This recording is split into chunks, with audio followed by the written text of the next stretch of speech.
Connect FM ਦੇ evening news bulletin 'ਚ ਤੁਹਾਡਾ ਸਵਾਗਤ ਹੈ। BC ਦੀ ਪ੍ਰੋਵਿੰਸ਼ੀਅਲ ਸਿਹਤ ਅਫਸਰ ਡਾਕਟਰ ਬੌਨੀ ਹੈਨਰੀ ਨੇ ਕਿਹਾ ਹੈ ਕਿ ਸੂਬੇ 'ਚ ਯੁਵਾ ਵਰਗ ਵਿੱਚ ਕੋਵਿਡ-19 ਦੇ ਮਾਮਲੇ ਤੇਜ਼ੀ ਨਾਲ ਵਧਣ ਲੱਗੇ ਹੈ। ਉਹਨਾਂ ਕਿਹਾ ਕਿ ਇਸ ਵਰਗ ਦੇ ਲੋਕ ਵੱਡੀ ਗਿਣਤੀ ਵਿੱਚ ਬਿਮਾਰ ਵੀ ਹੋ ਰਹੇ ਹੈ ਤੇ ਕਈਆਂ ਦੀ ਜਾਨ ਵੀ ਜਾ ਚੁੱਕੀ ਹੈ।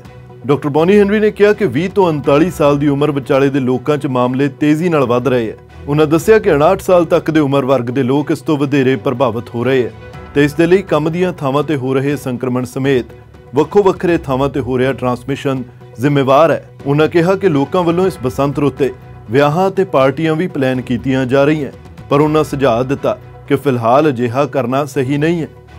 ਇਸ ਮੌਕੇ ਡਾਕਟਰ ਹੈਨਰੀ ਨੇ ਕਿਹਾ ਕਿ ਐਸਟਰਾਜ਼ੈਨੇਕਾ ਨਾਲ ਸੰਬੰਧਿਤ ਕੁਝ ਨਵੇਂ ਟ੍ਰਾਇਲਸ ਦੇ ਨਤੀਜਿਆਂ ਦੀ ਰਿਪੋਰਟ ਸਾਹਮਣੇ ਆਈ ਹੈ, ਜਿਸ 'ਚ ਇਸ ਨੂੰ 79% ਅਸਰਦਾਰ ਮੰਨਿਆ ਜਾ ਰਿਹਾ ਹੈ।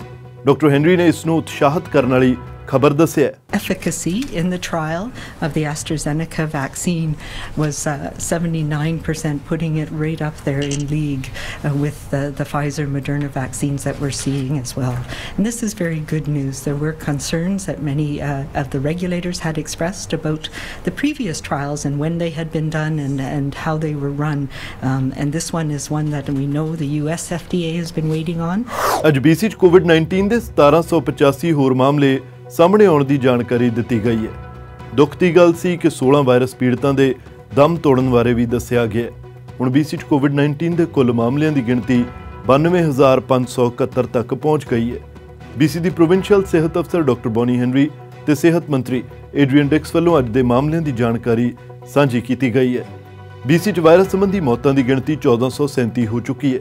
BC 'ਚ ਵਾਇਰਸ ਸੰਬੰਧੀ ਐਕਟਿਵ ਮਾਮਲੇ 5290 ਤੱਕ ਪਹੁੰਚ ਗਏ ਹੈ। BC 'ਚ COVID-19 ਦੇ ਨਵੇਂ ਵੇਰੀਐਂਟਸ ਦੇ 166 ਹੋਰ ਮਾਮਲੇ ਰਿਪੋਰਟ ਹੋਏ ਹੈ। ਇਸ ਦੇ ਨਾਲ ਹੁਣ ਸੂਬੇ 'ਚ ਨਵੇਂ ਵਾਇਰਸ ਵੇਰੀਐਂਟਸ ਦੇ ਕੁੱਲ 1366 ਮਾਮਲੇ ਰਿਪੋਰਟ ਹੋ ਚੁੱਕੇ ਹੈ। ਇਸ 'ਚ 237 ਮਾਮਲੇ ਐਕਟਿਵ ਦੱਸੇ ਗਏ ਹੈ। BC 'ਚ ਹੁਣ ਤੱਕ COVID-19 ਵੈਕਸੀਨ ਦੀਆਂ 5,39,408 ਖੁਰਾਕਾਂ ਪ੍ਰਦਾਨ ਕੀਤੀਆਂ ਜਾ ਚੁੱਕੀਆਂ। Delivered over 539,408 doses of all 3 COVID-19 vaccines in BC. The fact that we now have 3 safe and effective vaccines and that we're able to use in several different strategies has meant that we can move up our age-based strategy again this week.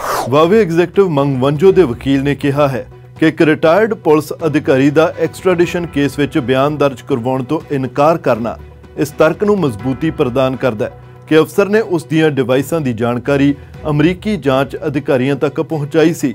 Scott ਫੈਂਟਨ ਨੇ ਕਿਹਾ ਕਿ ਸਾਬਕਾ staff ਸਾਰਜੈਂਟ ban Chang ਇਸ ਮਾਮਲੇ 'ਚ ਬੇਹੱਦ ਅਹਿਮ ਗਵਾਹ ਹੈ, ਜੋ ਕਿ ਦੱਸ ਸਕਦਾ ਹੈ ਕਿ ਮੰਗਵੰਜੋ ਨਾਲ ਸੰਬੰਧਿਤ ਇਲੈਕਟ੍ਰੋਨਿਕ ਸੀਰੀਅਲ ਨੰਬਰਸ ਨੂੰ ਗਲਤ ਤਰੀਕੇ ਨਾਲ ਫੈਡਰਲ ਬਿਊਰੋ ਆਫ ਇਨਵੈਸਟੀਗੇਸ਼ਨ ਯਾਨੀ ਕਿ FBI ਤੱਕ ਪਹੁੰਚਾਇਆ ਗਿਆ ਸੀ ਜਾਂ ਨਹੀਂ। ਫੈਂਟਨ ਨੇ ਕਿਹਾ ਕਿ ਮੰਗਵੰਜੋ ਦੀ ਗ੍ਰਿਫਤਾਰੀ ਤੋਂ 6 ਮਹੀਨੇ ਬਾਅਦ ਚੈਂਗ ਰਿਟਾਇਰ ਹੋ ਗਿਆ ਸੀ। ਉਹਨਾਂ ਦੱਸਿਆ ਕਿ ਰਿਟਾਇਰਮੈਂਟ ਤੋਂ ਬਾਅਦ ਉਹ ਮਕਾਊ ਚਲਾ ਗਿਆ ਸੀ ਅਤੇ ਹੁਣ ਗਵਾਹੀ ਲਈ ਤਿਆਰ ਨਹੀਂ ਹੈ। ਹਾਲਾਂਕਿ ਇਸ ਅਫਸਰ ਨੇ ਇੱਕ ਐਫੀਡੇਵਿਟ ਦਿੱਤਾ ਸੀ ਕਿ ਉਸਨੇ ਅਮਰੀਕਾ ਨਾਲ ਕੋਈ ਜਾਣਕਾਰੀ ਸਾਂਝੀ ਨਹੀਂ ਕੀਤੀ ਸੀ। BC ਸੁਪਰੀਮ ਕੋਰਟ 'ਚ ਇਹ ਦਲੀਲਾਂ ਉਸ ਵੇਲੇ ਪੇਸ਼ ਕੀਤੀਆਂ ਜਾ ਰਹੀਆਂ ਹਨ ਜਦ ਸਾਬਤ ਕਰਨ ਦੀ ਕੋਸ਼ਿਸ਼ ਕੀਤੀ ਜਾ ਰਹੀ ਹੈ ਕਿ ਮੰਗਵੰਜੋ ਪ੍ਰਕਿਰਿਆ ਦੇ ਸ਼ੋਸ਼ਣ ਦੀ ਸ਼ਿਕਾਰ ਬਣੀ ਸੀ। 22 ਸਾਲਾ ਇੰਡੀਜਨਸ ਨੌਜਵਾਨ ਕੋਲਟਨ ਬੁਸ਼ੀ ਦੀ ਮੌਤ ਦੇ ਮਾਮਲੇ 'ਚ ਅੱਜ ਪੁਲਿਸ ਵਾਚਡੌਗ ਨੇ ਰਿਪੋਰਟ ਸਾਂਝੀ ਕੀਤੀ ਹੈ। ਰਿਪੋਰਟ 'ਚ ਭੇਦਭਾਵ ਦੇ ਦੋਸ਼ ਲਗਾਏ ਗਏ ਹੈ। ਕੋਲਟਨ ਬੁਸ਼ੀ ਦੀ ਉਸ ਵੇਲੇ ਗੋਲੀ ਲੱਗਣ ਕਾਰਨ ਮੌਤ ਹੋ ਗਈ ਸੀ ਜਦ ਉਸ ਦੀ SUV ਅਗਸਤ 2016 ਵਿੱਚ ਸਸਕੈਚੁਅਨ ਦੇ ਇੱਕ ਖੇਤ ਵਿੱਚ ਜਾ ਵੜੀ ਸੀ। ਇਹ ਪ੍ਰਾਪਰਟੀ ਜਰਾਲਡ ਸਟੈਨਲੀ ਨਾਮ ਦੇ ਵਿਅਕਤੀ ਦੀ ਸੀ। ਸਿਵਿਲੀਅਨ ਰਿਵਿਊ ਅਤੇ ਕੰਪਲੇਂਟਸ ਕਮਿਸ਼ਨ ਅਨੁਸਾਰ ਬੁਸ਼ੀ ਦੀ ਮੌਤ ਬਾਰੇ ਉਸ ਦੀ ਮਾਂ ਡੈਬੀ ਬੈਪਟਿਸਟ ਨੂੰ ਜਾਣਕਾਰੀ ਦੇਣ ਪਹੁੰਚੀ ਪੁਲਿਸ ਨੇ ਭੇਦਭਾਵ ਕੀਤਾ ਸੀ। ਇਸ ਮਾਮਲੇ 'ਚ ਪ੍ਰਧਾਨ ਮੰਤਰੀ ਜਸਟਿਨ ਟਰੂਡੋ ਨੇ ਕਿਹਾ ਹੈ ਕਿ ਉਹ ਹਮੇਸ਼ਾ ਤੋਂ ਹੀ ਕਹਿ ਰਹੇ ਸਨ ਕਿ ਡੈਬੀ ਬੈਪਟਿਸਟ ਨਾਲ ਸਹੀ ਵਿਵਹਾਰ ਨਹੀਂ ਹੋਇਆ ਸੀ। ਉਹਨਾਂ ਕਿਹਾ ਕਿ ਉਹ ਮੰਤਰੀ ਬਿਲ ਬਲੇਅਰ ਅਤੇ RCMP ਕਮਿਸ਼ਨਰ ਬ੍ਰੈਂਡਾ ਲੱਕੀ ਨਾਲ ਇਸ ਬਾਰੇ ਗੱਲਬਾਤ ਕਰਨਗੇ। We have seen unfortunately examples of systemic racism within the RCMP, within many of our institutions, and we need to do better. And I will be tasking Minister Blair and through him Commissioner Lucky to make sure that things move forward in a better way and that there is proper thought given to how best to respond to Colton Bushy's family. ਅੱਜ ਚੀਨ ਵਿੱਚ Michael Kovrig ਦੀ court ਵਿੱਚ ਸੁਣਵਾਈ ਸੀ। ਜਸੂਸੀ ਦੇ ਇਲਜ਼ਾਮਾਂ ਹੇਠ Canadian Michael Kovrig ਨੂੰ court ਵਿੱਚ ਪੇਸ਼ ਕੀਤਾ ਜਾਣਾ ਸੀ, ਪਰ ਇਸ ਮਾਮਲੇ ਵਿੱਚ ਕਿਸੇ ਵੀ ਜਾਣਕਾਰੀ ਸੰਬੰਧੀ ਬੀजिंग ने चुप्पी धारी हुई है। अज दे दिन दा अंत कोर्ट दीआं प्रोसीडिंग्स बारे बिना किसी ऐलान दे ही होया। याद रहे माइकल कोवरिग अते माइकल स्पैवर दे ट्रायल बंद दरवाज़िਆਂ पिछे हो रहे है। शुक्रवार ਨੂੰ माइकल स्पैवर ਦੇ ਮਾਮਲੇ ਦੀ ਤਰ੍ਹਾਂ ਅੱਜ ਵੀ ਕੈਨੇਡੀਅਨ ਐਮਬੈਸੀ ਦੇ ਕਿਸੇ ਵੀ ਅਧਿਕਾਰੀ ਨੂੰ ਇੱਕ ਵਾਰ ਫਿਰ ਤੋਂ ਕੋਰਟ 'ਚ ਦਾਖਲ ਹੋਣ ਦੀ ਇਜਾਜ਼ਤ ਨਹੀਂ ਦਿੱਤੀ ਗਈ ਸੀ। ਵਿਦੇਸ਼ ਮਾਮਲਿਆਂ ਬਾਰੇ ਮੰਤਰੀ ਮਾਰਕ ਗਾਰਨਿਓ ਦਾ ਕਹਿਣਾ ਹੈ ਕਿ ਪਾਰਦਰਸ਼ਤਾ ਦੀ ਕਮੀ ਦੇ ਨਾਲ ਸਰਕਾਰ ਬੇहद ਚਿੰਤਤ ਹੈ। ਇਸ ਦੌਰਾਨ ਪ੍ਰਧਾਨ ਮੰਤਰੀ ਜਸਟਿਨ ਟਰੂਡੋ ਨੇ ਦੱਸਿਆ ਹੈ ਕਿ ਕੈਨੇਡਾ ਨੇ 4 ਚੀਨੀ ਅਧਿਕਾਰੀਆਂ ਅਤੇ ਇੱਕ ਜਥੇਬੰਦੀ ਤੇ ਸੈਂਕਸ਼ਨਸ ਲਗਾਈਆਂ।